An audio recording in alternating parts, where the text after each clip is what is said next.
as indigenous people, that is why the forests are so important to us. That is why we maintain a close connection to our forests, because those areas are the areas that, that our ancestors foresee.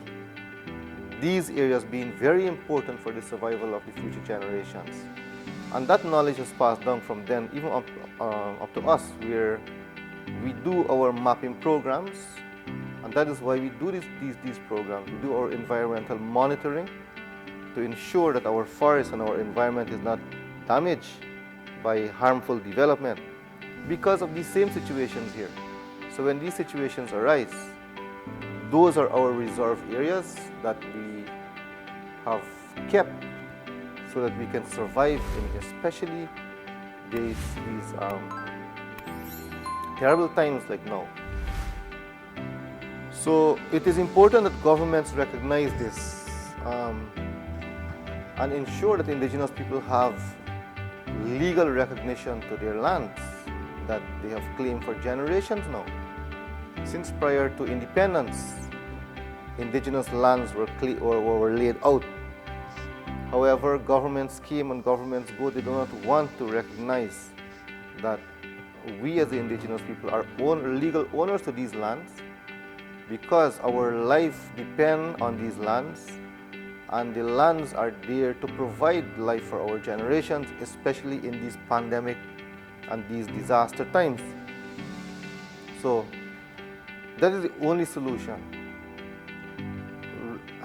We saw the interventions where food hampers were shared out, very small amount from the government, that is, which is not enough for a week supply of ration for a household.